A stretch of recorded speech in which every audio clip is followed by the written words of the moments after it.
can I bring John in? Because there's one story he wants to ask you about. Absolutely. Hey, John, honey. Hey, John, how we doing? Good to see you, man. All right, Thanks man. for doing Good to this. see you. Sure, man. So, I'm very fascinated by your West African wrestling career. Yes. We honeymooned in Africa. We went to Africa for our honeymoon. We didn't do any wrestling. But I heard that you were traveling through Africa, and you had some vision in a dream, and because of that vision, you ended up wrestling like the big chief of wrestler in some village. And this just fascinates me. So, yeah, I did literally go to Africa chasing down a certain recurring dream that I had been having in my life. About 14 days into that, I was hiking in this area, the Bandiagara, where these villages are about 8 to 15 miles apart.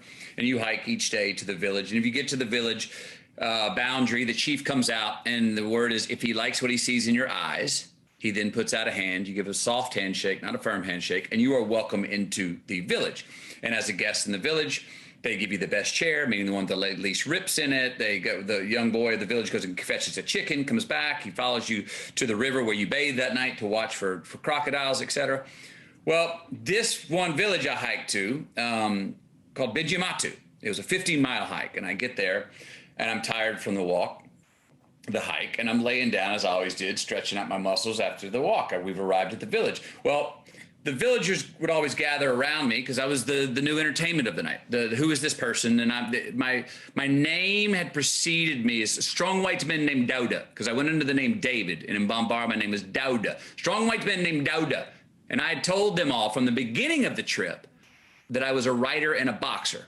And they didn't give a damn about the writing part, but they were very interested in the boxer part. Well, on this particular night in Bijimatu, the villagers have gathered around, and there's two young boys, about 18, 19, that are talking at me. And even in Bambara, I can tell they're coming at me with a challenge. And I lean over to my guide. I said, are they? And he says, yes, they are. And I'm like, okay. And the villagers are all getting excited, and I'm stretching. Well, all of a sudden, the villagers start to scream much louder, and I look up, and the two boys who have just told me, the two boys told me that they were the champion wrestlers in the village and were challenging me to a wrestling match. Well, the crowd starts to scream. The two boys run off. Why do they run off? Because here comes 5'9", tree trunk legs, burlap bag, rope wrapped around his waist, Michel, who is the real champion of the village. And he didn't like that two other boys were saying they were.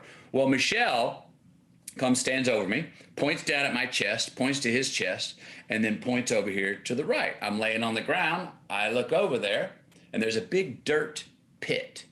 So I kind of know what this is. This is a challenge to go wrestle, Michelle. My heart starts beating. This ear tells me, no, no, no, no, no, no, no, no. As this ear saying, no, no, no, no, no. This ear saying, if you don't, you will regret it forever. As I get up, I stand up in front of him. I point to his chest, point to mine, and head towards the dirt pit. Game on. Next thing I know, we're holding each other by the waist, heads dug in each other's clavicles here. Ding, ding, which was dot, is what the chief called it. We go around and around for 2.5 minutes. I do pretty well. After round one, I'm hyperventilating. I've got blood all over me. He's barely got a drizzle of sweat on him. And he's not happy about this. Round two, we go around again. The village is now over 100 people. They're lying, screaming and yelling and going on. And all of a sudden, the chief separates us, raises both our hands. The village goes crazy. And then Michelle runs off.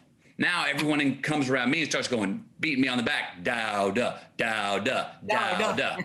Well, anyway, the next day when I left the village, waiting for me at the edge of the village on the way to the next village, which was 14 miles away, was Michel. Without saying a word, as I walked by, he grabbed my hand and walked me the 14 miles to the next village. Got me to my destination, bowed, and walked back.